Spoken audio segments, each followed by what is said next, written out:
So I had one patient, she came into my clinic and then she was just sitting and staring at me. तो I asked कि क्या हुआ, मतलब क्या तकलीफ़ हो रही है आपको? तो she was like just wait. तो आई एम लाइक ठीक है कि आई नो कि पेशेंट आर डिस्टर्ब है, तो हम लोग एक 5 सेकेंड दे सकते हैं एडजस्ट होने के लिए. After 5 seconds 10 seconds then I had to ask, because बाहर पेशेंट्स है तो मेरा भी एक टाइम है. तो आई एम आस्किंग हर कि बेटा क्या हुआ है, मतलब आई एग्रीड कि you will take your time to settle down, but as you had come to a psychiatrist तो कुछ तो रहेगा. तो शी सेड कि मैं 2 मिनट में बाहर जाके आऊँ. I am like okay fine, आप जाके आओ. तो she went out of my clinic and then she checked something and then the came back. Then I asked her कि व्हाट हैपेंड, मतलब फ़ोन रह गया था या आपका कुछ फाइल बाहर रह गया था. तो शी वॉज लाइक कि नहीं मैम, मैं ना टैक्सी से आई थी, मुझे बस चेक करना था कि मैं टैक्सी से एक्चुअल में उतरी हूँ या फिर मैं अभी भी टैक्सी में हूँ, कि कोई मेरे अगेंस्ट कुछ कर रहा है, कोई तो प्लानिंग प्लॉटिंग कर रहा है, या फिर ऑफिस में कोई तो प्लानिंग प्लॉटिंग कर रहा है, घर में मेरे साथ मेरे फैमिली मेम्बर्स, मेरे नेबर्स या फिर मेरे एरिया के लोग मेरे अगेंस्ट कुछ तो कर रहे हैं. उसमें क्या होता है कि उनको इमेजिनरी जो लोग हैं वो दिखाई देने लगते हैं जो किसी और को नहीं दिखाई देता है. सो ये हेलुसिनेशन होना ये इम्पॉर्टेंट है स्किज़ोफ्रेनिया का डायग्नोसिस करने के लिए. या फिर वहाँ के लोग मेरे अगेंस्ट है, कोई ISI टीम मेरे पीछे पड़ी है या नासा के लोग मेरे पीछे पड़े, कोई तो फ्यू पेशेंट्स आर लाइक कि किसी और प्लैनेट के एलियंस मेरे पीछे पड़े हैं, ऐसा मुझे लग रहा है, वो मुझे फॉलो कर रहे हैं. अगर स्किज़ोफ्रेनिया के जो पेशेंट्स हैं, only plain schizophrenia I am talking about, not substance induce, ठीक है. जब ट्रीट 30 डेज़ में या पीरियड लगता है साइकेट्री में 10 दिन में 20 दिन में पेशेंट पूरा ठीक नहीं होता. मैक्सिमम 45 डेज़ भी लग सकते हैं, 90 डेज़ भी लग सकता है, ठीक है. But success rate is I would say कि 100% कि पेशेंट पूरा ठीक होता है. तो दोस्तों, स्वागत है आपका लाइफ कोच के एक और वीडियो में. और फिर से हम जुड़ बैठे हैं मेंटल हेल्थ के ऊपर, जो हमने सीरीज़ चालू की थी अवेयरनेस के बारे में. हमारे साथ है डॉक्टर माधवी क्षीरसागर, जो नेरुल में है, एक साइकेट्रिस्ट है और बहुत सारे सालों से मेंटल हेल्थ के पेशेंट्स की रेगुलरली हेल्प कर रही है उन्हें ओवरकम करने के लिए. तो स्वागत करते हैं हम डॉक्टर माधवी क्षीरसागर जी का. तो आज का जो हम वीडियो है हम कर रहे हैं स्किज़ोफ्रेनिया के ऊपर.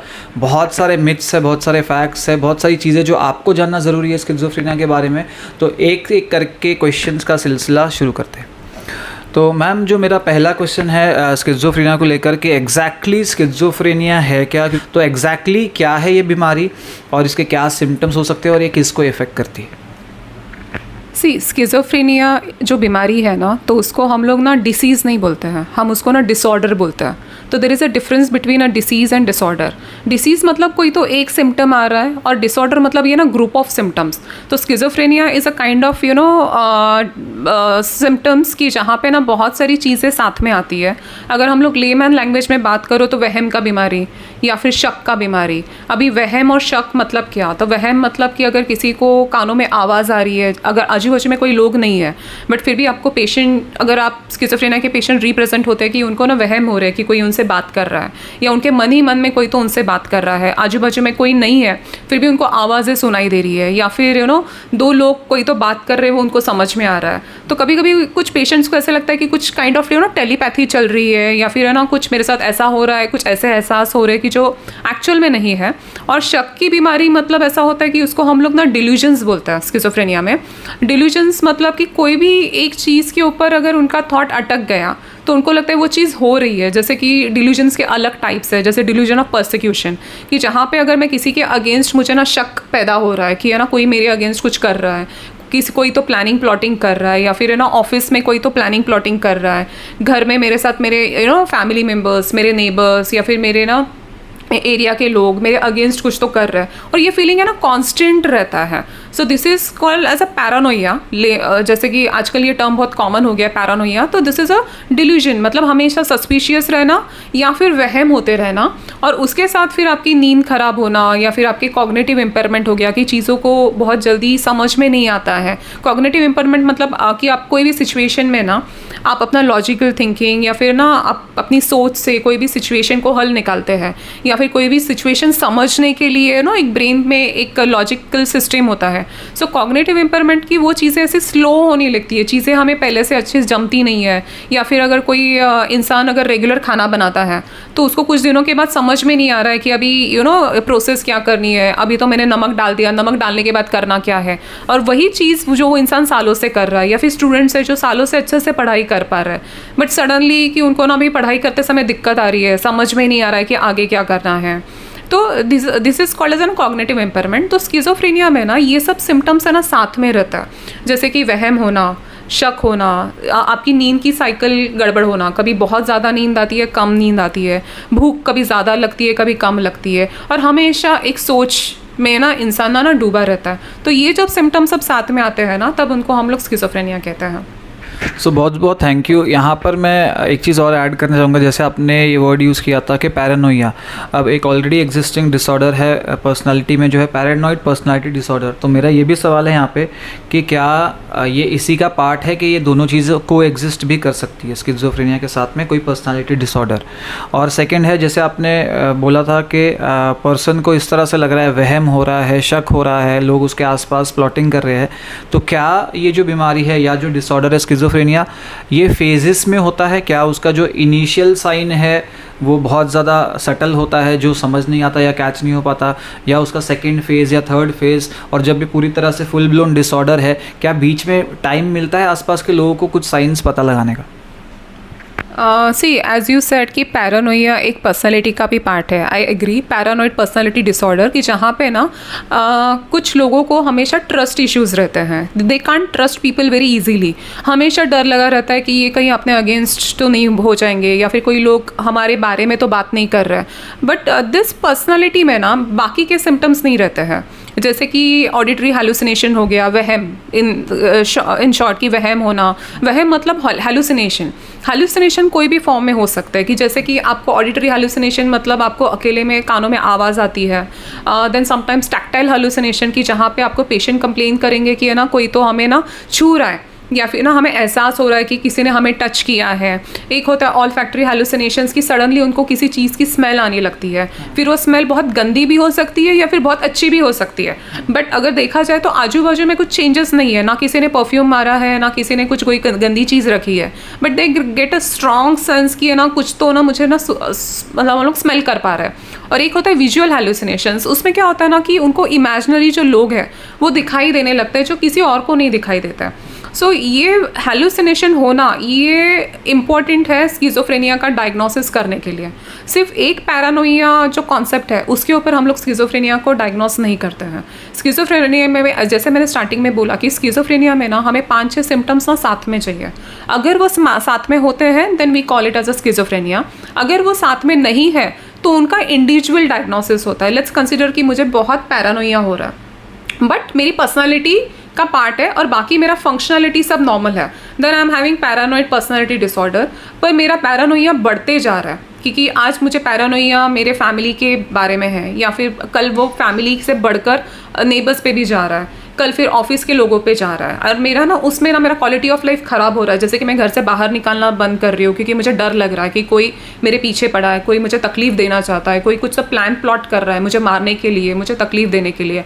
फिर ये पैरानोइया डेवलप होता है आपका डिल्यूशनल डिसऑर्डर में। And if some person is having only paranoia then we don't diagnose that person as a schizophrenia, we diagnose that person as a delusional disorder। और फिर वो डिल्यूजन पर्टिकुलर रहेगा, मतलब वो किस चीज़ का पैरानोइया है। कभी कभी पैरानोइया रहता है इंटरपर्सनल रिलेशनशिप में, जैसे कि हस्बैंड एंड वाइफ, पार्टनर को लगता है कि अपने पार्टनर का बाहर अफेयर है, though there are so many multiple evidences की जहाँ पे ये प्रूव करता है कि पार्टनर इज़ फेथफुल।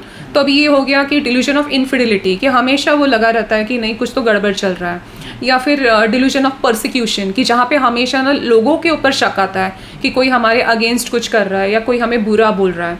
एक रहता है कि डिल्यूजन ऑफ ग्रैंडियोसिटी, कि जहाँ पे ना सडनली आपके बिहेवियर में चेंज होता है और आपको ना ग्रैंडियोस फील होने लगता है। ग्रैंडियोस फील होना मतलब आपको लगता है कि आप ना कुछ तो बड़ा पोजीशन होल्ड कर रहे हैं सोसाइटी में, एक्चुअल में वो रियलिटी में you are not holding any position. या फिर आपको लगता है कि आपके पास सुपर नेचुरल पावर आ गए, सुपर पावर्स आ गए, यू नो। तो दिस ग्रैंडियोसिटी, मैं भगवान के साथ डायरेक्टली कनेक्ट हो रहा हूँ, मैं भगवान से बातें कर रहा हूँ, या फिर मेरे पास आज बहुत पैसा है, but in reality it's not there. So this is delusion of grandiosity. Sometimes delusions are very bizarre. Bizarre in the sense कि आप उसको ना कभी एक्सप्लेन ही नहीं कर सकते हैं, मतलब उसको एविडेंस का ज़रूरत ही नहीं है, वो पॉसिबल ही नहीं है. So we called it as a bizarre delusion. For an example, if you patient presents like कि है ना, मैं इंडिया में बैठा हूँ बट जो लंदन में जो मेरी फ्रेंड है वो मुझसे कनेक्ट हो सकती है. मुझे पता है वहाँ पे क्या चल रहा है, मुझे पता है उसके मन में क्या चल रहा है. तो ये टेक्निकली भी पॉसिबल नहीं है. तो जहाँ पे बाकी की चीज़ों में टेक्निकली कुछ तो पॉसिबिलिटीज़ हो सकती है कि हाँ मेरे नेबर मेरे अगेंस्ट हो सकते हैं, यू नो, ये 1% पॉसिबिलिटी है. बट यहाँ पे बैठ के लंदन में क्या चल रहा है, यूरोप में क्या चल रहा है, यूएस में क्या चल रहा है, या फिर वहाँ के लोग मेरे अगेंस्ट है, यू नो, कोई ISI टीम मेरे पीछे पड़ी है या नासा के लोग मेरे पीछे पड़े, कोई तो you know few patients are like कि किसी और प्लैनेट के एलियंस मेरे पीछे पड़े हैं, ऐसा मुझे लग रहा है, वो मुझे फॉलो कर रहे हैं, जो फॉलो कर रहे हैं वो यू नो रियल ह्यूमंस नहीं है. तो ये जो डिल्यूजन होता है ना, they are called bizarre. Bizarre it's completely off reality. And अगर सिर्फ डिल्यूजन है या सिर्फ पैरानोइया है, then it's an delusional disorder. That is not schizophrenia. Schizophrenia में we need at least 5 symptoms. And as you asked कि है ना, अभी हम लोग डायग्नोस कैसे करेंगे स्किज़ोफ्रेनिया में. तो स्किज़ोफ्रेनिया में ना जो इनिशियल जो सिम्टम्स होते हैं ना, they are very mild. We called it as a prodromal phase. Prodromal phase में क्या होता है ना, ये जनरली 1 मंथ का फेज रहेगा कि जहाँ पे ना सडनली आप देखेंगे कि जिस भी इंसान को स्किज़ोफ्रेनिया हो रहा है या फिर वो जो प्रोड्रोमल फेज में जा रहा है ना, उसके ना चेंजेस होने लगते हैं बिहेवियर में धीरे धीरे. सबसे पहला आता है कि आपका अफेक्ट ब्लंट होने लगता है. अफेक्ट इन द सेंस कि आपका ना रिएक्शन, आपकी इमोशंस, आप अपने में ही ज़्यादा रहते हो. आपको कन्फ्यूजन होने लगता है रियलिटी में, इमेजिनेशन में, कि क्या जो हम लोग है ये रियल में हम लोग बात कर रहे हैं या फिर ये सब पार्ट ऑफ माई इमेजिनेशन. तो कहीं ना कहीं जो ड्रीमी फेज बोलते हैं ना, कि हम लोग जब ड्रीम से उठने के बाद एक थोड़ा सा कन्फ्यूजन रहता है कि अरे ये ड्रीम था या रियलिटी था. एंड देन ब्रेन आपको फिर वो बताता है कि अरे ये तो ड्रीम था. तो हमें वो समझ में आता है कि कॉन्शियस में आने के बाद अरे ये तो ड्रीम था. पर हम लोग जो कभी कभी नाइटमेयर में उठते हैं कि जैसे कि ये सब रियल है, तो for few seconds you feel कि इट्स रियल. ठीक है. प्रोड्रोमल फेज में भी सेम ऐसा ही होता है, but for a longer duration. मतलब बहुत ऐसे 5-6 घंटे तक आपको समझ में ही नहीं आता है कि रियलिटी क्या है. समटाइम्स यू फील कि जो आप फील कर रहे हो वही रियलिटी है, जो लोग दिखाई दे रहे हैं वो एक्चुअल में वहाँ पे है नहीं. खाना कम हो जाता है पेशेंट का सडनली पेशेंट एंशियस होने लगते हैं, नहाना बंद कर देते हैं, कॉलेज स्टूडेंट्स कॉलेज जाना बंद कर रहे हैं, या फिर है ना प्रोफेशनल्स जॉब पे जाना बंद कर रहे हैं. तो फैमिली को बस स्टार्टिंग में लगता है कि कुछ तो स्ट्रेस है, कुछ तो हो रहा है, बट एक्चुअल में समझ में नहीं आ रहा है कि है ना हो क्या रहा है. तो this is a prodromal phase which happens in schizophrenia. और उसके कुछ पीरियड के बाद देन फिर आपके रियल सिम्टम्स चालू हो जाता है. फॉर एन एग्जाम्पल कि सी अभी पेशेंट 50-50 है कि कुछ पेशेंट्स हैं उन्हें इंसाइट होती है कि यू नो मुझे कुछ अलग लग रहा है. कुछ पेशेंट है उन्हें समझ में नहीं आता कि उनके साथ क्या हो रहा है. तो देर आर फ्यू पेशेंट्स कि वो आपको आके बताएंगे कि मुझे कानों में आवाज़ें आ रही है, या फिर मुझे ऐसे लगता है कि मेरे घर में बहुत सारे यू नो अननोन लोग भी दिखाई दे रहे हैं कि जो एक्चुअल में वहाँ पे नहीं रहते हैं, या फिर मुझे अजीब सा स्मेल आ रहा है. ठीक है, ये हो गया पेशेंट ने खुद आके बताना कि उनको ऐसा फील हो रहा है. Sometimes patient really can't differentiate between the reality and imagination. उन्हें लगता है कि जो लोग घर पे आ रहे हैं वो सबको दिखाई दे रहा है, तो हम डिफ्रेंशिएट कैसे करेंगे कि वो एक्चुअल में है कि नहीं है. सो तब family member plays the you know pivotal और इम्पॉर्टेंट रोल कि फैमिली मेम्बर्स को दिखाई देता है कि पेशेंट अकेले में बात कर रहा है. वो ऐसे हाथ करके उनसे ऐसे बात कर रहा है कि जैसे कि एज इफ सामने कोई तो बैठा है, या फिर वो अकेले में बात कर रहा है, हंस रहा है, यू नो. तब फैमिली को लगता है कि आजू बाजू में कोई नहीं है, but patients are having dialogues with someone, but actually कोई एग्जिस्ट नहीं कर रहा है. पेशेंट की जो इशारे हैं, बातें हैं, जैसे कि वो किसी एक लॉन्ग कन्वर्सेशन में किसी के साथ बात कर रहा है, या फिर है ना अपनी ही इमेजिनेशन में ज़्यादा रह रहा है. So that time family will gives us कि है ना सिम्टम्स की है ना अकेले में बड़बड़ करता है, या अकेले में हंसता है, यू नो. या फिर कुछ पेशेंट्स है कि वो सडनली घर पे खाना बंद कर देता है. तो उन्हें वो स्ट्रॉन्ग पैरानोइया या डिल्यूजन डेवलप होता है कि मेरे खाने में ये ना कुछ मिक्स कर दिया है, बाहर से कोई तो आके नो खाने में कोई तो मिक्स कर रहा है, स्पेसिफिकली मेरे खाने में. एक रहता है सेकेंड कि देर आर पेशेंट्स कि उनको लगता है कि है ना उनको कोई तो फॉलो कर रहा है. फॉर एन एग्जाम्पल कि उनके घर में ना कहीं तो छोटा कैमरा किसी ने छुपाया है, तो ना कोई तो वो कैमरा से मेरे ऊपर नज़र रख रहा है, यू नो. मेरी छोटी छोटी जो मूवमेंट्स है ना वो किसी थर्ड पार्टी को समझ में आ रही है. देन व्हाट दे डू ना, they try to you know find that camera. तो घर में हमेशा सफाई करना, चेक करना कि कहीं कुछ चीज़ छुपाई तो नहीं गई है, कोई मेरे ऊपर चेक तो नहीं कर रहा है, मैं जो चीज़ें कर रही हूँ लोगों को कैसे समझ में आ रही हूँ। एक है कि सोशल मीडिया कि जैसे फेसबुक हो गया, इंस्टाग्राम हो गया, व्हाट्सअप हो गया। जब पेशेंट डिल्यूजनल होते हैं ना तब उन्हें ये भी लगता है कि व्हाट्सअप पे अगर किसी ने डीपी चेंज किया है और वो डीपी में अगर कुछ लिखा है या फिर पर्टिकुलर कोई इमेज है ना तो they think it's for me. या फिर फेसबुक पे अगर किसी ने फोटो डाला है तो इनडायरेक्टली वो पर्सन मुझे ना कुछ तो इन्फॉर्मेशन देना चाहता है। But this is to do with relevant people और they can connect with anyone, क्योंकि आजकल ना फेसबुक हो गया, इंस्टाग्राम हो गया, उसमें ऐड भी आते हैं। समटाइम्स ना वो जो ऐड होती है कि लेट्स कंसिडर कि है ना मुझे ना शूज़ खरीदने हैं, लेट्स कंसिडर, और ना मैं जस्ट इंस्टाग्राम पे ना स्क्रॉल कर रही हूँ और सडनली है ना शूज़ का कोई तो ऐड आ रहा है। तो अगर यहाँ पे अगर कोई पेशेंट स्किज़ोफ्रेनिया है ना तो उनको वो डाउट आने लगता है कि है ना जो भी ये ऐड आई है उन्हें कैसे पता चला कि मुझे शूज़ लेना है। ऑलरेडी आपके ब्रेन में ना केमिकल इम्बैलेंस चालू हो जाता है, तो उसमें क्या होता है ना ब्रेन है ना बहुत विजिलेंट होता है, vigilant in the sense very focused कि है ना कहाँ पे क्या हो रहा है ना, वो हर एक आप छोटी छोटी चीज़ है ना नोट करना चालू करते हो। कैजुअली अगर कोई ऐड आती है तो हम लोग उसको स्किप कर देते हैं या फिर ना हम लोग और आगे स्क्रॉल कर देते हैं कि अरे भाई ये ऐड मुझे नहीं देखनी है। पर स्किज़ोफ्रेनिया में ये नहीं होगा, they are very vigilant, they are like ये ऐड मुझे ही क्यों आई है।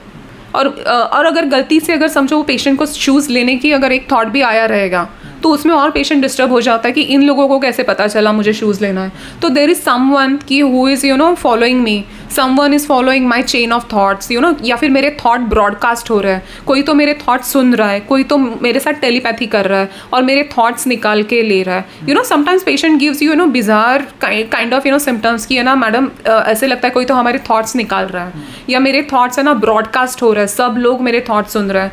अगर हम लोग उनको पूछते हैं कि आपको कैसे पता चला कि आपके थॉट्स है ना ब्रॉडकास्ट हो रहा है, then they give an example कि नहीं आज हमने सुबह में ना सोचा था कि है ना आज नाश्ते में डोसा खाए और सडनली कोई तो फ्रेंड घर पे आता है एंड ही इज़ लाइक चलो अन्ना के पास जाते हैं और डोसा खाते हैं। सो that time they become very vigilant और सरप्राइज कि इसको कैसे पता चला कि मुझे आज डोसा खाने का मन था। देन दे थिंक कि शायद मेरे थॉट है ना ब्रॉडकास्ट हो रहा है, लोगों के पास है ना जा रहे हैं और जो दोस्त थे उन्होंने वो थॉट कैच कर लिया and they are asking me the same thing. So ये सब चीज़ें ना ये सब सिम्टम्स है ना स्किज़ोफ्रेनिया में आते हैं। दूसरा होता है स्किज़ोफ्रेनिया में कि आप ना धीरे धीरे ना जो आपका बेसिक हाइजीन होता है ना वो भी डिस्टर्ब होने लगता है। जैसे कि आपका रूटीन, जैसे सुबह में उठना, रात में प्रॉपर सोना या फिर ब्रश करना, कपड़े बदलना, इन शॉर्ट की हाइजीन मेंटेन करना, वो सब चीज़ें भी आपकी ना धीरे धीरे धीरे कम होने लगती है। कि आपका नहाना कम होता है, जैसे कि फीमेल्स हो गए, मेल्स हो गए, उनके बाल बढ़ रहे हैं पर वो उनका ग्रूमिंग नहीं करेंगे, शेविंग नहीं करेंगे जो पहले शेविंग करते थे, या फिर कपड़े बदलना वो भी उनके लिए टास्क हो जाता है। वो धीरे धीरे वो एक आइसोलेशन जोन में ना जाना चालू कर देता है। और एक रहता है कि जैसे कि कुछ पेशेंट हमेशा डरे डरे से रहता है। फॉर एन एग्जाम्पल कि एक हो गया कि पेशेंट जो हम लोग बोलते हैं ना कि जहाँ पे हाइजीन कम हो रहा है पेशेंट का, तो this is also type of schizophrenia. जैसे कि हम उसको ना डिसऑर्गेनाइज स्किज़ोफ्रेनिया बोलते हैं, कि जिसमें ना आपके ब्रेन में एक ना साइकिल रहता है आपके डिसिप्लिन का, आपके रूटीन का, वो साइकिल का लूप टूट जाता है। सो वन वो लूप टूट जाता है तो पेशेंट को पता ही नहीं है कि उठने के बाद ब्रश करना है, नहाना है, फिर मुझे कपड़े बदलने हैं। ये चीज़ें ना पेशेंट भूल जाता है इसलिए नहीं करता है। ये हो गया डिसऑर्गेनाइज स्किज़ोफ्रेनिया का part. But there are patients who feels कि है ना बाथरूम में कैमराज हैं, somebody is watching me, तो for them ना it becomes a task कि अभी हम लोग कैसे जाए वॉशरूम में। So they stop going to washroom कि हमें नहाना नहीं है, हमें कपड़े बदलना नहीं है, because there is a constant feeling कि मुझे कोई तो देख रहा है या कोई तो मेरे ऊपर नज़र रख रहा है। फॉर एन एग्जाम्पल अगर कोई बर्ड भी है जैसे कि मुंबई में अगर आपके बाहर कौवा हो गया, छोटे छोटे बर्ड्स आते हैं या नीचे कुत्ता है वो भौंक रहा है। समटाइम्स स्किज़ोफ्रेनिया में कुछ पेशेंट में ये भी है कि उनको लगता है कि ना वो जो हो रहा है ना वो उनको इंडिकेशन है कि somebody is watching them। फिर उनकी ये सब ना डर के वजह से ना तो वो नहाना छोड़ देते हैं या फिर है ना रूटीन जो है कि सेल्फ केयर है ना वो छोड़ देते हैं। आपने बहुत अच्छे से एक्सप्लेन किया। दो क्वेश्चंस मेरे माइंड में अराइज हुए।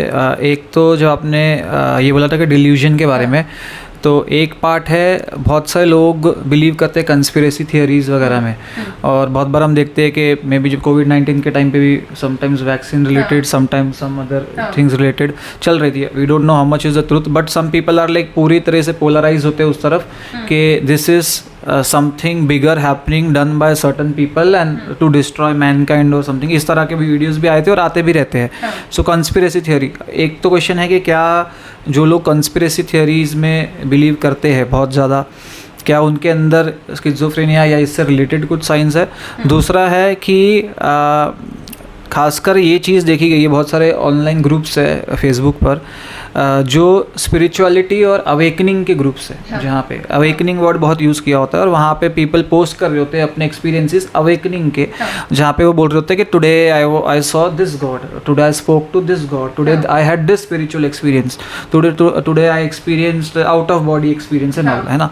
सो क्या these people are actually having some spiritual experiences or maybe part of them might be having, we don't know about it, but क्या इसका कोई कनेक्शन स्किज़ोफ्रेनिया या उसके सिम्टम्स से या साइकोसिस से है?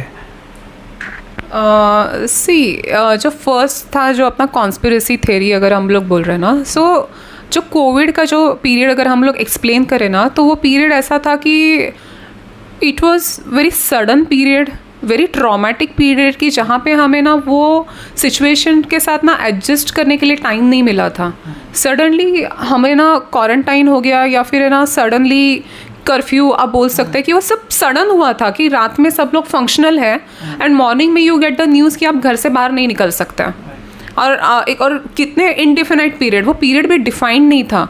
तो वो टाइम पे जो हुआ ना, जो सडन होता है ना, सो सी देर आर पीपल की है ना, सबका मेंटल ग्रोथ बोलो या इमोशनल क्वेश्चन बोलो या सोशल क्वेश्चन बोलो ना, कि जो डिफाइन करता है कि इंटीग्रिटी ऑफ ब्रेन, कि आपकी इंटीग्रिटी कितनी है. इंटीग्रिटी इन द सेंस कि अपना कोई भी सिचुएशन को कोप कैसे करते हैं, कोई भी सिचुएशन के साथ एडजस्ट कैसे करते हैं.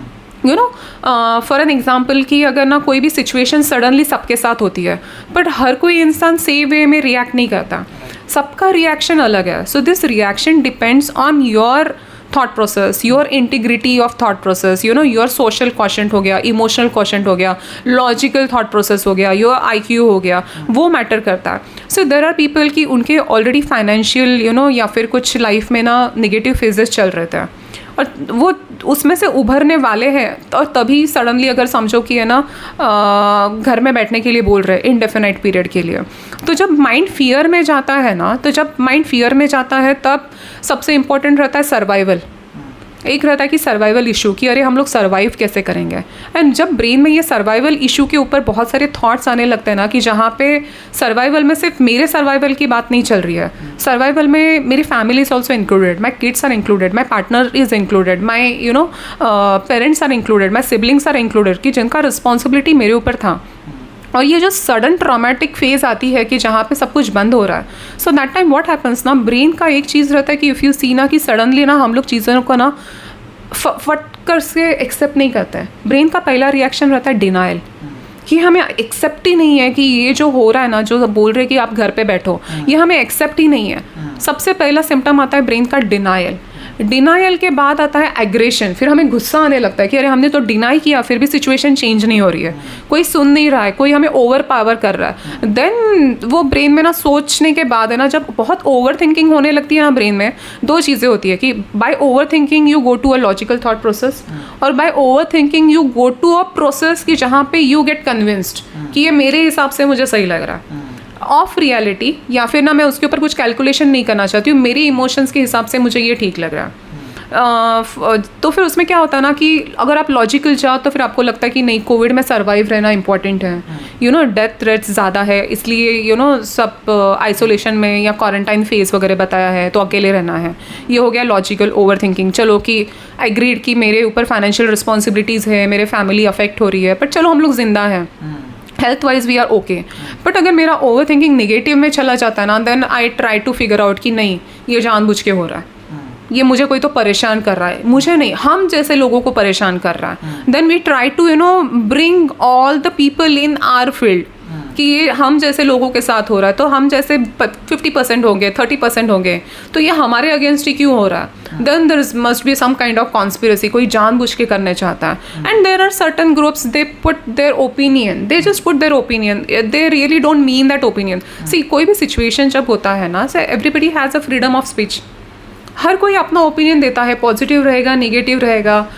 हर एक के ओपिनियन उनके एक्सपीरियंस के हिसाब से होते हैं, उनके थॉट के हिसाब से होता है। So sometimes they feel, few people कि नहीं ये कॉन्स्पिरेसी है, सम पीपल फील कि ये पॉलिटिकल एजेंडा है, सम फील कि अरे नहीं ये मेडिकली रिक्वायर्ड है। तो वो टाइम पे जब हमारा ब्रेन डिस्टर्ब रहता है, और डिस्टर्ब होने के बाद हमें जो भी चैनल कन्वीनियंट लगता है खुद को जस्टिफाई करने के लिए ना, sometimes we choose that channel. तो sometimes we go to that conspiracy theory, but na, this is also normal, huh? If someone is going through a traumatic phase, situational. This is situational. This is not a disorder. पर yes, but let's consider कि ना मैंने अपने आप को ना वो conspiracy theory में डाल दिया कि मुझे लग रहा है कि people are conspiring against me, मेरे family, हमारे जैसे लोगों को, कि वो बाहर नहीं निकालने देना चाहता है। But क्या होता है ना, 1-2 महीने के बाद, 3 महीने के बाद, then you get adjusted to the situation. Then you come back to your normal positioning. Not to add here, some people also feel that God or Creator is against me when things are happening in their life in some series. एक loss हुआ, कोई दूसरा loss हुआ, फिर breakup हुआ, फिर someone's death happened. Then again someone that recently I had one of my friend who lost 3 members in his family. उसके बाद lost job ऐसे continuously. और he did something, मतलब जिसका guilt already is there. So then he started connecting, this is because the punishment of whatever I have done is happening with me and all. What do we consider this as? Situational or? No. See, situation is there. Reality में things are really happening. Yes. So yes, it's there. But this is not schizophrenia. Right. Then it becomes a part of depression. Part of depression में there is always phase कि हमेशा मेरे साथ ही बुरा होता है. और अगर आपके साथ actual में बुरा भी हो रहा है ना, then you have proof. किसी मेरे साथ हमेशा बुरा होता है। देन क्या होता है कि ना, उसमें भी आपका थॉट प्रोसेस मैटर करता है कि थॉट प्रोसेस की कुछ चीज़ें एक्सीडेंटल है लाइफ में। Few things are not in our hand, कोई किसी का फ्यूचर प्रेडिक्ट नहीं कर सकता है। तो एक पीरियड के बाद है ना, सी व्हेन यू लूज और whenever there is a huge human loss in your life, huge in the sense कि 3 या 4 लोग आपके फैमिली के ना एक शॉर्ट ड्यूरेशन में जा रहे हैं, definitely as a human it's very difficult to take that loss, ठीक है। एंड दैट टाइम फिर मैटर करता है कि आपका एनवायरनमेंट, आपकी सपोर्ट सिस्टम, आपके फैमिली मेम्बर्स, आपके फ्रेंड्स। और जो भी इंसान का लॉस होता है ना, कोई भी इंसान सडनली ऐसा पॉजिटिव नहीं होता है कि अरे हाँ ये ठीक है, ये सबके साथ होता है। No, as a human we have emotions ना, यही तो हमें डिफर करता है बाकी से। वो see spirituality again it's a very vast subject, हाँ, कि है ना वहाँ पे क्लियरली डिफाइन नहीं कर सकते कि है ना जो उनके जो एक्सपीरियंसेस है कि ना दे कॉल्ड इट एज है ना कि उनकी मतलब दे फील कि उनका सोल, उनकी आत्मा है ना बाहर जाती है फिर अंदर आती है, एंड दे कैन फील। अभी ना ये चीज़ अगर हम लोग कंसिडर करें स्पिरिचुअलिटी में कि अगर ना किसी इंसान का अगर ऐसी बीमारी है ना, तो उसमें क्वालिटी ऑफ लाइफ ख़राब होता है। सिर्फ एक ही पैरामीटर ख़राब नहीं होता है कि एक ही एहसास ख़राब नहीं होता। अगर किसी को ऑडिटरी हैलुसिनेशन है तो उसके भी आगे जाके रिएक्शंस हैं, बहुत सारे चेन में आपके बिहेवियर में चेंजेस आते हैं और उसका आपके ऊपर नेगेटिव इम्पैक्ट होता है, फैमिली के ऊपर नेगेटिव इम्पैक्ट होता है। And if we consider this कि है ना स्पिरिचुअलिटी में किसी को अगर ना किसी ने ये एहसास किया है कि है ना मेरी आत्मा आई कैन फील, आत्मा अलग है, मेरी बॉडी अलग है, अगर ये 1-2 इंसिडेंट है तो आई डोंट थिंक कि वी विल कंसिडर कि एज ना ये बीमारी है, क्योंकि उनका क्वालिटी ऑफ लाइफ बाकी कहीं ख़राब नहीं हो रहा है, ना उनकी थॉट प्रोसेस ख़राब हो रही है, ना उनके इमोशंस ब्लंट हो रहा है, ना उनका रूटीन ख़राब है, they are doing good in their life. तो एक एक्सपीरियंस या ऐसे 1-2 एक्सपीरियंस की वजह से ना उन्हें हम लोग बीमार है नहीं बोल सकते। बट देर आर ना सर्टन पेशेंट्स, नॉट एग्जैक्टली उसका डायग्नोसिस स्किज़ोफ्रेनिया में नहीं आता है, कि जैसे कि आई हैड वन पेशेंट जिसे हम लोग ना डीपर्सनलाइज बोलते हैं साइकेट्री में, कि डीपर्सनलाइज होना या फिर ना डी रियलाइजेशन होना। कि मैं आपको जस्ट एक छोटा सा एग्जांपल देती हूँ, but it's not a part of schizophrenia, but अगर ये सब्जेक्ट निकला है इसलिए। So I had one patient, she came into my clinic and then just she was just sitting and staring at me. तो I asked कि क्या हुआ, मतलब क्या तकलीफ हो रही है आपको? तो she was like just wait. तो आई एम लाइक कि ठीक है कि आई नो कि पेशेंट आर डिस्टर्ब है, तो हम लोग एक 5 सेकेंड दे सकते हैं एडजस्ट होने के लिए। After 5 seconds 10 seconds then I had to ask, because बाहर पेशेंट्स है तो मेरा भी एक टाइम है, तो आई एम आस्किंग हर कि बेटा क्या हुआ है, मतलब आई एग्रीड कि you will take your time to settle down, but as you had come to a psychiatrist तो कुछ तो रहेगा। तो शी सेड कि मैं 2 मिनट में बाहर जाके आऊँ। I am like okay fine, आप जाके आओ। तो she went out of my clinic and then she checked something and then the came back. Then I asked her कि व्हाट हैपेंड, मतलब फ़ोन रह गया था या आपका कुछ फाइल बाहर रह गया था. तो शी वॉज लाइक कि नहीं मैम, मैं ना टैक्सी से आई थी, मुझे बस चेक करना था कि मैं टैक्सी से एक्चुअल में उतरी हूँ या फिर मैं अभी भी टैक्सी में हूँ. तो दिस काइंड ऑफ एपिसोड्स ना, दे आर लाइक, हम लोग अभी इसको स्पिरिचुअल में नहीं डाल सकते. हम लोग स्पिरिचुअल में when you are connecting to your higher power, या फिर ना एक ऑरा है, एक आप टेम्पल में बैठे हैं 4 लोगों के साथ, आप ना वो प्रैक्टिस कर रहे हैं और प्रैक्टिस करते करते वो चीज़ें हो रही है, देन आई वुड से कि it's a very different subject. But जब पेशेंट आपके पास आ रहा है और पेशेंट को समझ में नहीं आ रहा है कि वो भी still she is in the taxi और she is in front of me and she just wanted to check कि बाहर जाके कि टैक्सी में कोई दिख रहा है क्या. देन शी से कि टैक्सी में कोई नहीं है, तो मतलब कि मैं आपके सामने आ गई हूँ. But taxi was waiting. She kept taxi waiting कि मैं 2 मिनट का मेरा कंसल्टेशन है, मुझे बात करनी है और मुझे वापस घर पे आप लेके जाओ. So which category do we put this into? See, ये होता है एक है ना, इट्स अ काइंड ऑफ है ना बिजार साइकोसिस. बिजार साइकोसिस मतलब ना जो चीज़ें एक्सप्लेन नहीं कर पा रहे हम लोग, ठीक है, वो हो गया बिजार. और एक होता है कि है ना डीप पर्सनलाइजेशन, कि जहाँ पे ना पेशेंट को लगता है कि है ना एक्चुअल में वो अपने आप को बाहर से भी देख सकता है. सो डी पर्सनलाइजेशन, डी रियलाइजेशन, ये 2 चीज़ें होती है कि you see your self from outside, कि अगर यहाँ पे 2 लोग बैठे हैं, मैं अपने आप को देख रही हूँ कि मैं किसी से बात कर रही हूँ. But this phenomena gives a patient, कि जैसे हम लोग अभी डिफ्रेंशिएट करने वाले कि ये स्पिरिचुअलिटी है या it's a kind of disorder. जब ये डिसऑर्डर होता है ना, पेशेंट बहुत डरा हुआ रहता है. उन्हें ये चीज़ समझ में नहीं आती कि जो मेरे साथ हो रहा है ये क्या हो रहा है, या कोई मैजिक हो रहा है या कुछ मेरे साथ अजीब हो रहा है. जो अजीब हो रहा है उसको मैं डिफाइन नहीं कर पा रही हूँ कि ये क्या हो रहा है, और किसी को मैं एक्सप्लेन करने जाऊँ तो वो उनको मैं समझा नहीं पा रही हूँ कि मैं हूँ भी और नहीं भी, और मैं खुद को देख भी पा रही हूँ कि मैं क्या कर रही हूँ. तो ये जब आप किसी को एक्सप्लेन करते हो तो सबको लगता है अरे हम तो खुद को देख ही सकते हैं, इसमें डरने वाली क्या बात है, हम भी अपने आप को देखते हैं. बट ये जो फीलिंग है कि खुद के बॉडी से बाहर निकल के हम लोग देख रहे हैं कि अरे हम लोग ये कर रहे हैं, या फिर मैं टैक्सी से तो मैं निकल चुकी हूँ बट एक्चुअल में मैं आई हूँ, या फिर मुझे वापस जाके देखना है कि मेरी बॉडी स्टिल इट्स देयर. ये जो फिनोमेना है ना, ये थोड़ा सा ना बिजार साइकोसिस हो गया या डी पर्सनलाइजेशन या डी रियलाइजेशन में आता है. और समटाइम्स इन सीवियर डिप्रेशन या सीवियर एंजाइटी में ना डी पर्सनलाइजेशन और डी रियलाइजेशन के ना चांसेस हाई रहता है. तो it's one of the symptoms. और जैसे हम लोग मेडिसिन वगैरह स्टार्ट करते हैं या फिर पेशेंट की कोई काउंसलिंग या थेरेपी स्टार्ट करता है, ये सिम्टम्स धीरे धीरे कम हो जाता है. But patient presents with severe fear, severe anxiety कि ये क्या हो रहा है. So this is how we differentiate. Spirituality का एक ऑरा है, एनवायरमेंट है, वहाँ पे चीज़ें होती है, तो समटाइम्स वी कैन कंसिडर कि हाँ ये तो उनके पार्ट ऑफ प्रोसीजर है. And when it happens to a patient there is always a fear, there is always a baseline fear. So one is कि जब हमने डिल्यूजन की बात की थी तो हमने ये भी बात की थी कि कभी कोई स्पिरिचुअल एक्सपीरियंस के साथ हो रहा है और उसमें उसको कोई एक्सपीरियंस हो रहा है, उसको हम लोग साइकोसिस में नहीं डाल रहे, वो टेम्प्रेरी हो रहा है. बहुत बार बहुत सारे लोग जो सब्सटेंसेस भी यूज़ करते हैं वो भी हेल्यूसिनेशंस के थ्रू जाते हैं. अब बहुत बार जो सब्सटेंसेस यूज़ करते हैं, खासकर उन लोग ऑनलाइन ब्लॉग्स पे सब्सटेंसेस के स्पिरिचुअल पावर्स को कोट करते हैं कि ये सब्सटेंस लेने से I went to the maybe journey of the entire galaxy and I met so like maybe I met Shiva और I met some so and so god and यहाँ पे and I spoke to them then I came back. ठीक है, तो वो उनको भी हो रहा है इस तरह का हेल्यूसिनेशन उस टाइम पे. अब क्या साइकोसिस और एडिक्शन का आपस में कोई कनेक्शन है? Specifically does one of them cause the another one?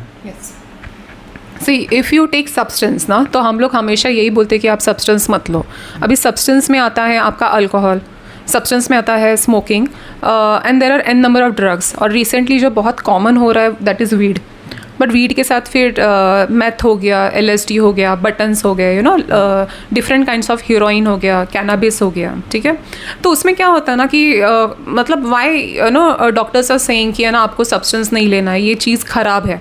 ख़राब है मतलब कहीं ना कहीं बॉडी में या फिर ब्रेन में ना उसकी वजह से कुछ चेंजेस हो रहे हैं कि जो नेचुरल नहीं है, और जो नेचुरल नहीं है वो कहीं ना कहीं जाके ना आपके ब्रेन को अफेक्ट कर रहा है, या फिर आपको ना कहीं उसकी वजह से ना कुछ परिणाम हो रहा है शरीर में.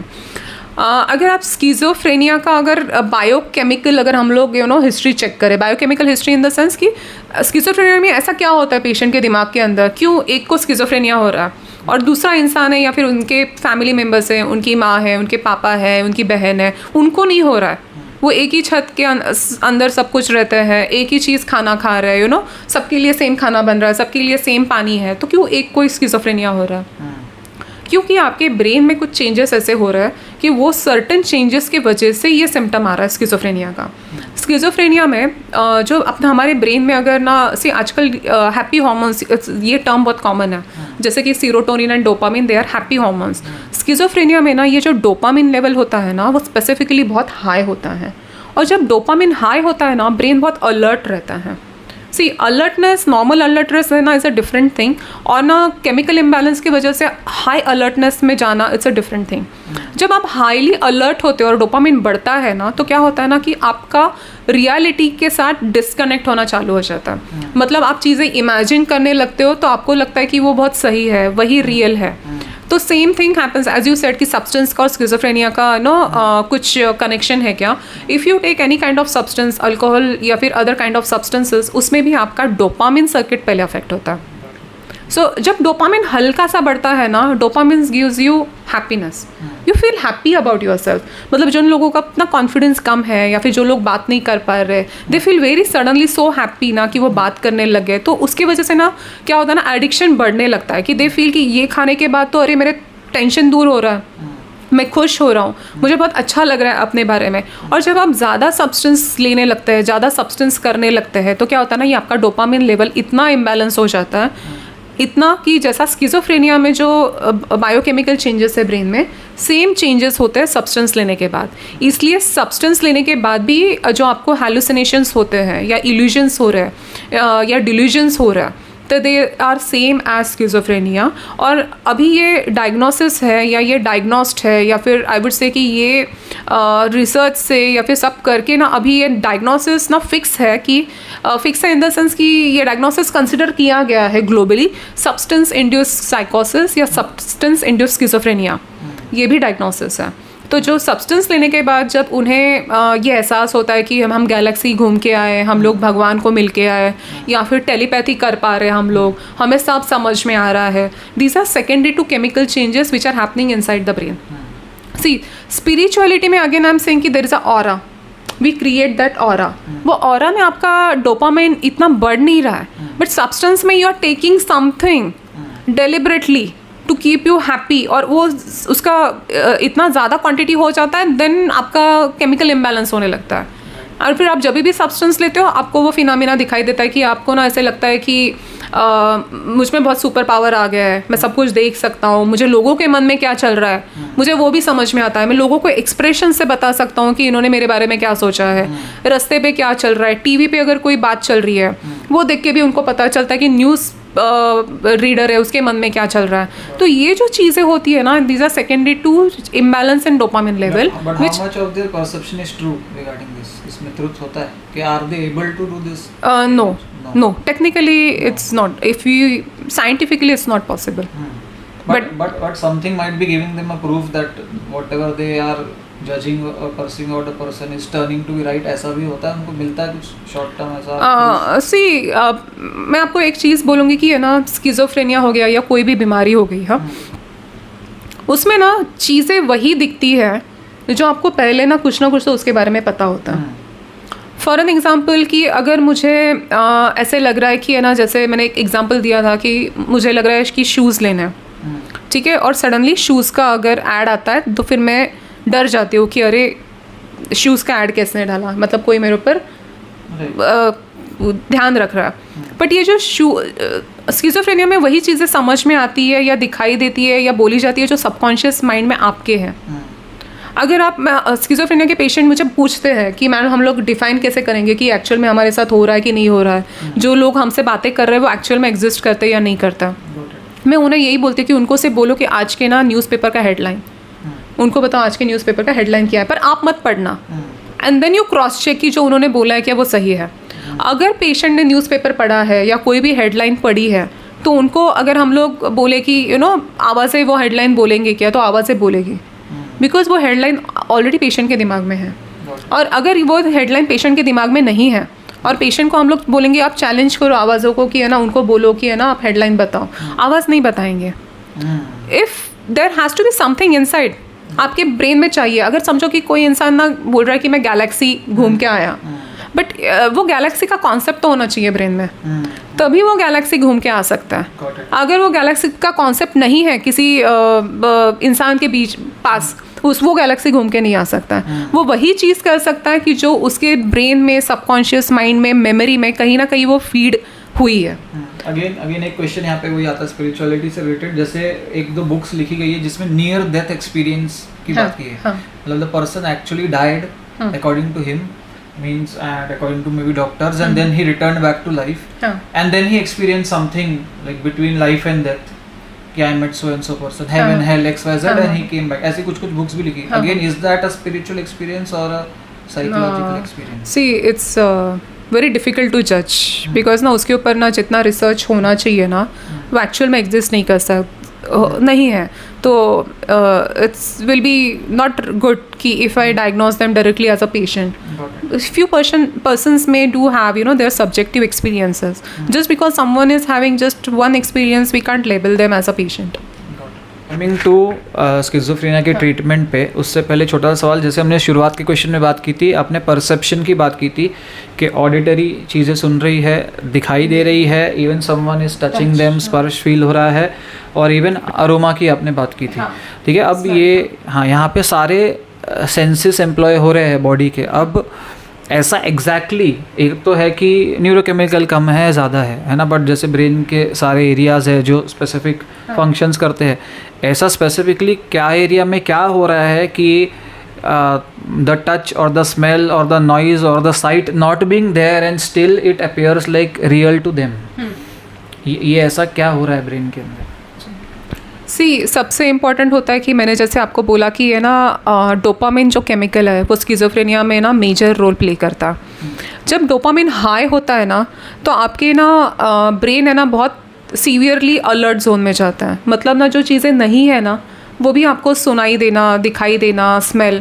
तो ब्रेन में ना we do have hearing centres, we do have visual centres, we have you know olfactory centres. ये जो सेंटर्स होते हैं ना, जैसे कि ऑलफैक्टरी सेंटर मतलब जो मैं स्मेल कर रही हूँ उसके एक सेंटर्स होते हैं ब्रेन में, या फिर हियरिंग सेंटर्स जो मैं सुन रही हूँ उसके सेंटर्स होते हैं, टैक्टाइल सेंसेशंस के कुछ सेंटर्स होते हैं। So they also come in that brain की जो पार्ट में रहता है ना। तो ये केमिकल इम्बैलेंस के होने के वजह से ना दे आर सुपर सेंसिटिव, और सुपर सेंसिटिव होने की वजह से ना तो क्या होता है ना कि सुपर सेंसिटिव में इफ़ यू सी कि अगर कोई चीज़ नहीं है तो भी आपको दिखाई देती है, क्योंकि आपके केमिकल अप डाउन हो रहा है। जैसे कि आप टेक्निकली देखो ना कि अगर कोई भी अपना टीवी है, टीवी में अगर कुछ टेक्निकल इश्यूज आ रहे हैं तो चैनल्स धड़ धड़ ऊपर नीचे हो रहा है, या फिर मोबाइल कभी हैंग हो रहा है तो कुछ चीज़ें ब्लर्ड दिखाई दे रही है। तो सेम वे में ब्रेन इज़ ऑल्सो मशीन। तो उसमें जो भी मशीन है उसमें न्यूरोनल सर्किट्स है, न्यूरोनल केमिकल्स है। अगर कोई भी केमिकल बहुत ज़्यादा ऊपर नीचे इम्बैलेंस हो रहा है तो उसकी वजह से ब्रेन का फंक्शन जो है ना वो भी ऊपर नीचे होने लगता है। तो उसमें क्या होता है ना, विजिलेंस में ना जो चीज़ नहीं है आपकी विजुअल सेंटर की वजह से आपको वो दिखाई देने लगती है, जो चीज़ नहीं है फिर भी आपको स्मेल आने लगती है। तो दिस इज सेकेंडरी टू ना lot of centres which are there inside the brain ना which gets affected by the changes in this chemical. But does brain have this capacity to recreate वो जो आप जैसे स्मेल बोलते हैं, will it be a smell which already exist in the brain?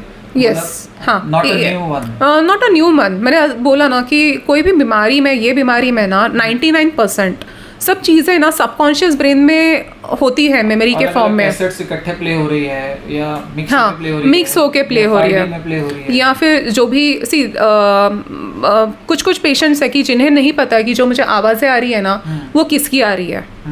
But subconscious brain में ना ये जैसे हम लोग मार्केट में जाते हैं, हम लोग क्लास में जाते हैं, कहीं ना कहीं से वो आवाज़ें पिकअप होती है, बट हमें वो इंसान नहीं पता है। फ्रैंकली स्पीकिंग पेशेंट को नहीं पता कि उसका नाम क्या है, वो कौन है। बस पेशेंट इतना बता सकते हैं कि मेल वॉइसेस है कि फीमेल वॉइसेस है, फैमिलियर वॉइसेस है, अनफैमिलियर है। हेलुसिनेशन में दिस इज एक होता है फर्स्ट पर्सन हेलुसिनेशन कि मुझे मेरे थॉट सुनाई दे रहे हैं। मैं सोच रही हूँ कि अरे आज मुझे ना जल्दी जाके खाना खाना है, और थॉट आपको बता रहा है कि माधवी आज आपको जाके जल्दी खाना खाना है। देन पेशेंट बिकम्स कि अरे ये मेरा थॉट मुझे कैसे सुनाई दिया। तो this is just like an English grammar कि फर्स्ट पर्सन मुझे मेरे थॉट सुनाई दे रहे हैं, सेकंड पर्सन की कोई तो मुझसे बात कर रहा है कि जैसे कि मैंने मन में सोचा कि अरे मुझे खाना खाना है, कोई तो थॉट मुझे बोलेगा सेकंड पर्सन में, माधवी आपको खाना खाना है। तो आई एम अलर्ट, स्केर्ड कि अरे ये तो मेरा थॉट था, ये किसी और को कैसे पता चला और वो मुझे कैसे कमांड दे रहा है। एक रहता है थर्ड पर्सन में 2 people are discussing among themselves. मैंने जस्ट अगेन सेम एग्जांपल, मैंने सोचा कि मुझे जल्दी खाना खाना है, बट दो लोग हैं कि वो डिस्कस कर रहे हैं कि आज है ना डॉक्टर माधवी को ना जल्दी खाना खाना है। So these are types of hallucination. एक होता है first degree hallucination, second person hallucination, third person hallucination. ये हेलुसिनेशन डेवलप होते हैं बट वो इन्फॉर्मेशन जनरली आपके सबकॉन्शियस ब्रेन में ऑलरेडी होती है। ठीक है, तो लास्ट क्वेश्चन पे आते हैं कि क्योंकि आपने बताया जो सिम्टम्स अगर देखा जाए कि first of all they are not normal, second is काफ़ी सीवियर सिम्टम्स है जो भी हमने स्किज़ोफ्रेनिया के देखे हैं, और इस तरह के सिम्टम्स है जो डे टू डे फंक्शनिंग को भी इफ़ेक्ट करने ही वाले हैं, क्योंकि ultimately may be not in the initial stage but थोड़ी देर में जब इस तरह की चीज़ें होगी सो रियलिटी और डिल्यूजन क्या है उसके बीच की जो फाइन लाइन है वो चली जाएगी, and then the work of that person will also get affected. अब कितने इंडिया में स्पेसिफिकली अगर हम इंडिया के फिगर्स देखें तो if there are any figures with you कि how many percentage of the crowd out of the total psychological disorder is schizophrenia, और सेकेंड इज़ अवेयरनेस के पार्ट पे, क्योंकि जैसे गाँव की अगर बात करें तो ये अल्टीमेटली झाड़ फूक के सेक्शन में ही जाएगा, जो एक्सपीरियंसेस हो रहे हैं या कुछ है या भूत आ गया या कुछ या उस सेक्शन में जाएगा। तो क्या असल में गिनती स्किज़ोफ्रेनिया वाले लोगों की ज़्यादा है और कितनी ज़्यादा है, और अल्टीमेटली क्या ट्रीटमेंट प्लान है और क्या फैमिली के आसपास वाले पर्सन को करना चाहिए अगर इस तरह के सिम्टम्स देखे जाते हैं तो?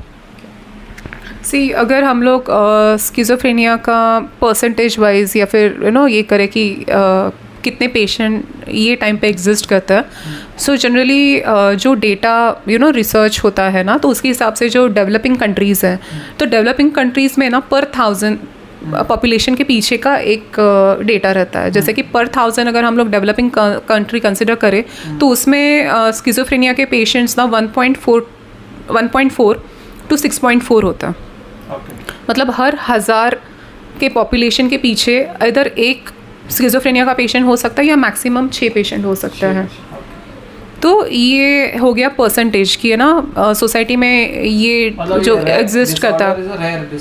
Comparatively if you consider population wise it's a rare, but जब अपना पॉपुलेशन मिलियंस में जाता है तो फिर अगर आप वो काउंट देखेंगे, डिप्रेशन के कंपैरिजन में रेयर है।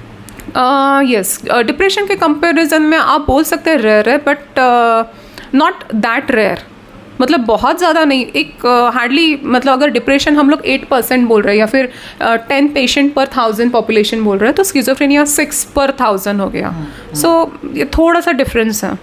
Before we come to treatment, मेरा सवाल है कि जैसे कि ऑलरेडी किसी को डिप्रेशन है, एंजाइटी है, तो सेरोटोनिन ऊपर नीचे है, फॉर एग्जांपल किसी को डिमेंशिया है ना, उसको या फॉर एग्जांपल किसी को ADHD है ना, तो उसका डोपामिन इफेक्टेड है, जो भी एग्जिस्टिंग कोई डिसऑर्डर है या OCD है उसको ऑलरेडी, क्या इस तरह के person are more prone to schizophrenia और there is a separate different population who develop schizophrenia not related to this?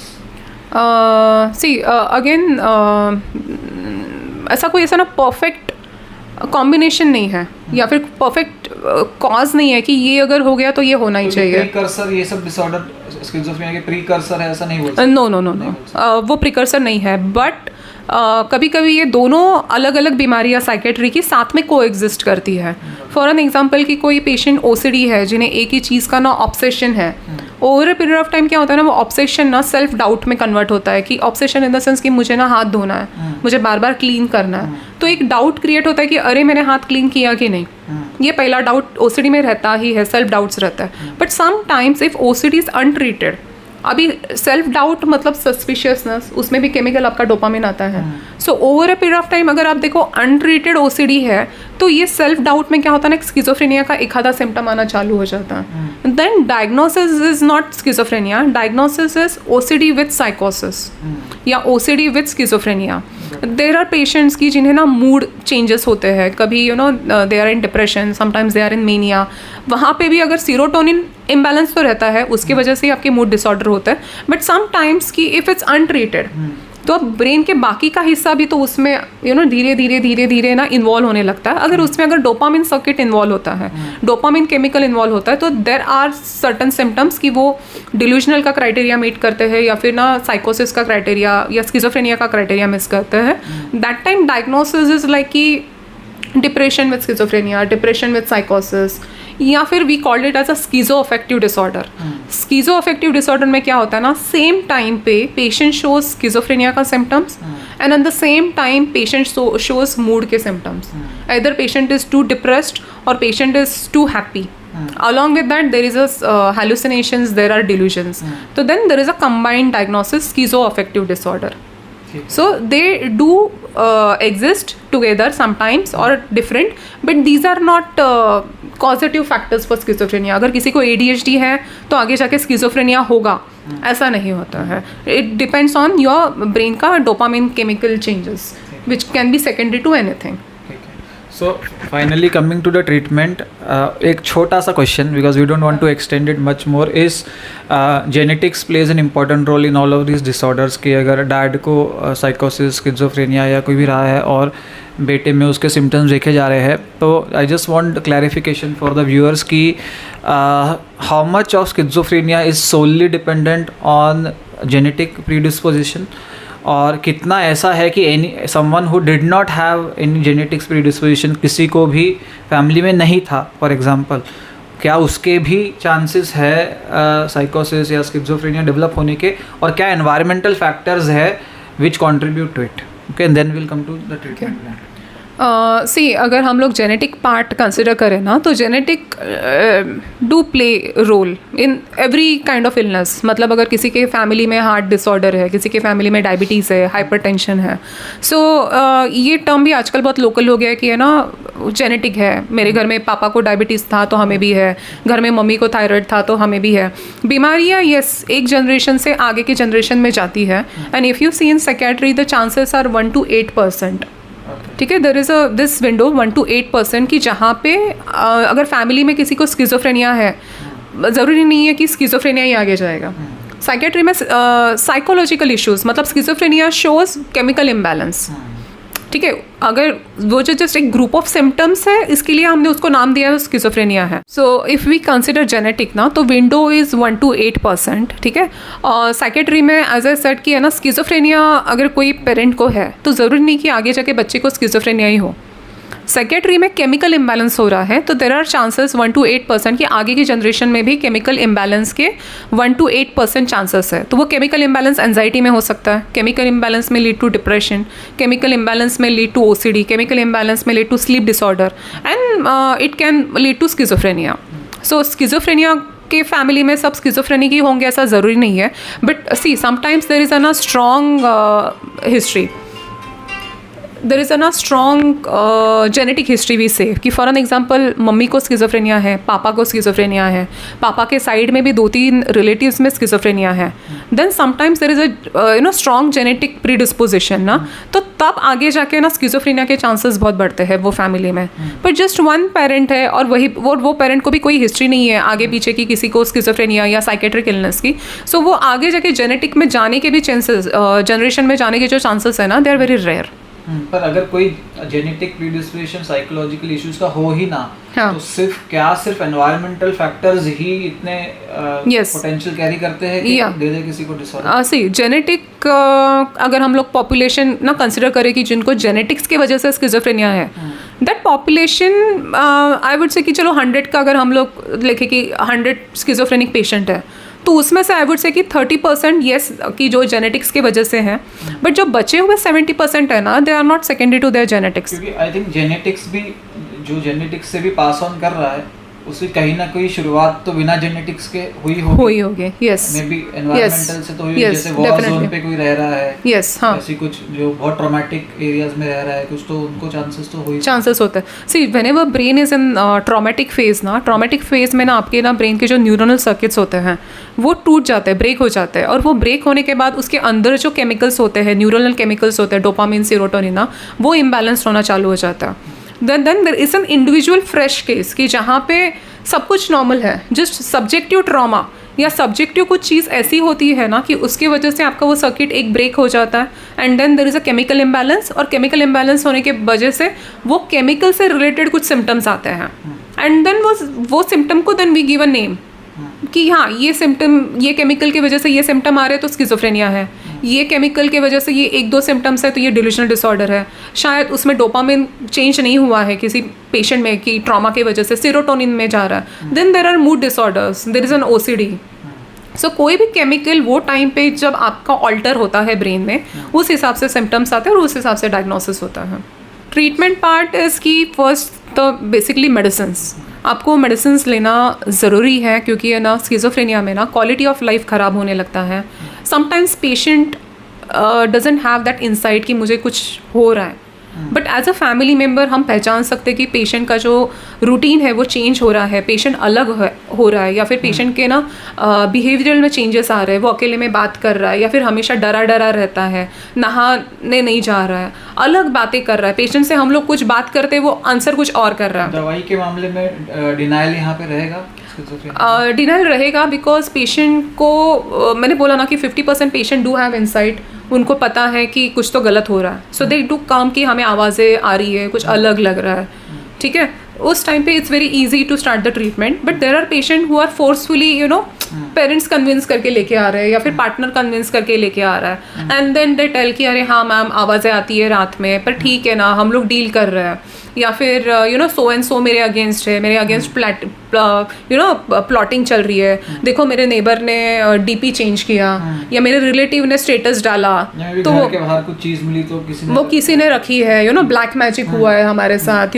ये सब जब होता है ना तो patient is in denial phase, उनको लगता है ये चीज़ें एक्चुअल में हो रही है, तो दे आर लाइक कि जो एक्चुअल में हो रहा है उसके लिए हम ट्रीटमेंट क्यों लें, उसमें मेरी गलती नहीं है ना, मैं तो विक्टिम हूँ, मेरे साथ बुरा हो रहा है, अगर मैं विक्टिम हूँ तो आपने उस इंसान के अगेंस्ट पुलिस केस करना चाहिए जो मुझे तकलीफ दे रहा है, ना कि मुझको दबा के मुझको आपने दवा देना चाहिए, तो दिस इज़ तो इनजस्टिस देयर से।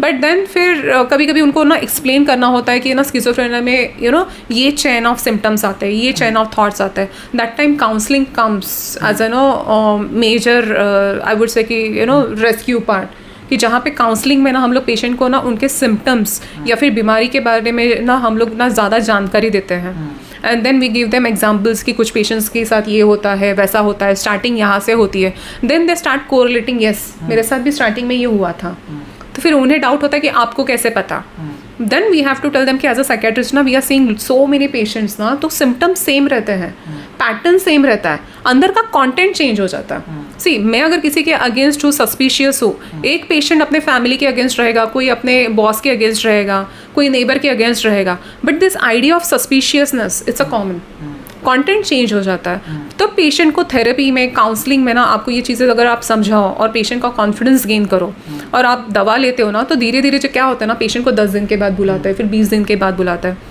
एंड देन वी असेस ना कि पहले कितनी आवाज़ें आती थी, अभी कितनी आवाज़ें आती है, पहले आप रात में सोते नहीं थे, अभी आप सो रहे हो, स्किज़ोफ्रेनिया में एग्रेशन रहता है, वायलेंस रहता है, देयर आर पेशेंट्स की दे आर लाइक कि अभी ना हम लोग घर से चाकू लेके जाते हैं, जो इंसान हमको ना तकलीफ दे रहा है ना उसको हम लोग मार डालेंगे। इंडिया में साइकेट्रिक डिसऑर्डर का जो एक they must have went through a proper assessment through yes they goes through an assessment, but अगर पेशेंट मेंटली इल है ना तो उन्हें इंडियन लॉ के हिसाब से पनिशमेंट नहीं रहता है। कन्विक्शन के टाइम पे अगर सपोज ये पहले ही डिस्कवर्ड नहीं है डिसऑर्डर है ना, ऐसा सी जब लेट्स कंसीडर कि कोई पेशेंट है और उनसे कोई क्राइम हुआ है, क्या होता है ना कि एट द टाइम ऑफ जब आप वो उनको क्रिमिनल बोल के पकड़ते हो ना, तो जैसे पुलिस हो गया या फिर ना वकील हो गया, जज हो गया, उसके सामने भी पेशेंट ना नॉर्मल इंसान की तरह प्रेजेंट नहीं होता है ना। क्रिमिनल्स जो उन्होंने क्या लीगल सिस्टम की तरफ से कोई साइकियाट्रिस्ट ये लीगल सिस्टम के थ्रू साइकियाट्रिस्ट प्रोवाइड किया जाता है, गवर्नमेंट साइकियाट्रिस्ट प्रोवाइड किए जाते हैं, उनको ऑब्जर्वेशन में रखा जाता है 10 दिन के लिए, 15 दिन के लिए, ज़्यादा से ज़्यादा 1 महीने के लिए। ये सिस्टम अपने गवर्नमेंट में है कि जहाँ पे साइकियाट्रिस्ट उनको ना असेस करते हैं और लीगली बताते हैं कि पेशेंट का तब मानसिक संतुलन कैसा था। अगर समझो वो पेशेंट का मानसिक संतुलन खराब था, डिल्यूजनल थे, स्किज़ोफ्रेनिक थे और उसकी वजह से अगर उनसे क्राइम हुआ है, सो उन्हें वो कैपिटल पनिशमेंट नहीं मिलता है, उन्हें ट्रीटमेंट की ज़रूरत है, तो उन्हें ट्रीटमेंट के लिए गवर्नमेंट भेजता है। इन्वॉल्वमेंट है। Yes it's there. ठीक है, कमिंग टू द पॉइंट कि ट्रीटमेंट प्लान जैसे हाँ, जैसे मैंने ट्रीटमेंट प्लान, जैसे हम लोग असेस करते हैं ना पेशेंट को 10 दिन के बाद 20 दिन के बाद, तब पेशेंट के जो ये सिम्टम्स है ना, आवाज़ें आना, शक होना या हमेशा डिस्टर्ब स्लीप रहना, गुस्सा रहना, ये सब चीज़ें ना धीरे धीरे कम होती है ना, तब उनको यही सवाल पूछते हैं कि जब दवा खाने के बाद ये सब चीज़ें गायब हो गई, तो इसका मतलब कुछ तो गड़बड़ हमारे ब्रेन के अंदर है। दवा तभी काम करती है जब कोई बीमारी है। अगर किसी को बीमारी नहीं है और आप दवा दोगे तो वो दवा थोड़ी ना काम करेगा। दवा खाने के बाद अगर आपकी आवाज़ें कम हो रही है, दवा खाने के बाद आपका शक कम हो रहा है, दवा खाने के बाद आपको रात को सुकून की नींद आ रही है, इसका मतलब ये जो केमिकल चेंजेस है ये ब्रेन के अंदर हो रहे हैं और हम लोग ब्रेन को ट्रीट कर रहे हैं। तब जाके वो पेशेंट को थोड़ा सा कॉन्फिडेंस आता है कि अरे हाँ, ये खाने के बाद मुझे कोई तकलीफ नहीं हो रही है, मुझे शक नहीं आ रहा है, मेरा क्वालिटी ऑफ लाइफ इंप्रूव हो रहा है। एंड देन वो कॉन्फिडेंस में लेके हमें वो दवाई स्टार्ट करनी होती है। अभी मिनिमल ट्रीटमेंट प्लान 6 महीने का रह सकता है, 2 साल का रहता है। देयर आर फ्यू पेशेंट की उनको 7 साल दवा लेनी होती है, कुछ पेशेंट को लाइफ टाइम दवा लेनी होती है। और दवा और काउंसलिंग के लिए अगर डिनाइल है, मेजर डिनाइल है अगर, तो बहुत सारी फैमिलीज़ का सबसे पहला ये सवाल होता है कि ना तो वो आएंगे ना तो वो दवाई लेंगे, कुछ भी पॉसिबल नहीं होगा, क्या हम उनकी जगह आके दवाई ले सकते हैं? दूसरा कि क्या वो दवाई को उन्हें अनएथिकली एडमिनिस्टर किया जा सकता है? कोई ऐसे केसेस हो सकते हैं? जनरली जो ह्यूमन राइट्स है ना पेशेंट के, तो उसमें ना हम लोग कोई भी चीज़ है ना ज़बरदस्ती या फिर है ना पॉसिबल नहीं है।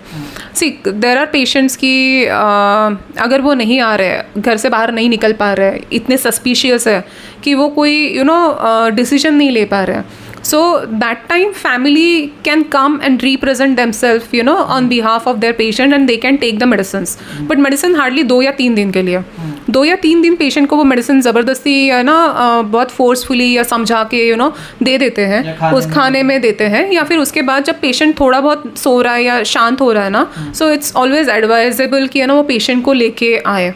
बट सी कभी कभी कुछ केसेस में ना कि पेशेंट का मानसिक संतुलन बहुत ही ख़राब हो जाता है, जहाँ पे पेशेंट है ना डिसीजन नहीं ले पाता है, so that time we can't say कि ह्यूमन राइट्स कंसिडर करने चाहिए। वो टाइम पे हमें ये कंसिडर करना चाहिए पेशेंट के लिए क्या सही है। पेशेंट कह रहा है कि मुझे दवा नहीं चाहिए, इट डजंट मीन कि हम लोग ना उसका बीमारी बढ़ने के लिए उसको अलाउ करें या फिर उसका क्वालिटी ऑफ लाइफ, उसकी ग्रोथ, उसकी फैमिली को अफेक्ट होने के लिए अलाउ करें। तो दैट टाइम पे patient if is not in a position to take a logical decision ना, तो हमें फैमिली को डिसीजन लेना होता है। तो that time family admits the patient. They admit, we have government institutes, we have Thana Mental Hospital, sometimes it's a private hospital, जैसे मेरा हृदयवी रिहैब है पनवेल में। So ना we have private sectors, we have government sectors की जहाँ पे family patient को लेके आती है और एडमिट करती है। ठीक है। तो just you can only conclude कि जैसे आपने हृदयवी रिहैबिलिटेशन सेंटर की बात की पनवेल में, तो वहाँ पे आपके पास रेगुलरली स्किज़ोफ्रेनिया या साइकोलॉजिकल डिसऑर्डर से कितने पेशेंट्स आते हैं और क्या हमने सक्सेस रेशियो वहाँ पर देखा है विद रिस्पेक्ट टू दिस? या सी अगर स्किज़ोफ्रेनिया के जो पेशेंट्स हैं, only plain schizophrenia I am talking about, not substance induce, ठीक है। जब सी ट्रीट 30 डेज़ में या ऐसे पीरियड लगता है साइकेट्री में ना, 10 दिन में 20 दिन में पेशेंट पूरा ठीक नहीं होता, मैक्सिमम 45 डेज़ भी लग सकते हैं, 90 डेज़ भी लग सकता है, ठीक है। But success rate is I would say कि 100% कि पेशेंट पूरा ठीक होता है। उसके बाद पेशेंट डिस्चार्ज होने के बाद है ना, सबसे इंपॉर्टेंट रोल है कि आपका सपोर्ट सिस्टम, आपका सपोर्ट सिस्टम कैसा है। एक रहता है साइकेट्री को लेके जो टैबू रहता है, मिथ्स रहता है, तो फिर क्या होता है ना, कुछ पेशेंट बाहर जाने के बाद दवा छोड़ देते हैं कि अब तो हम ठीक है, हम क्यों साइकेट्री का दवा खाएं, कि हम लोग बार बार क्यों साइकेट्रिस्ट के पास जाएं, तो वो चक्कर में अगर दवा छूट जाती है ना, सो देन अगेन सब रिलैप्स लाइक ना, वापस पेशेंट को सेम सिम्टम्स स्टार्ट होते हैं।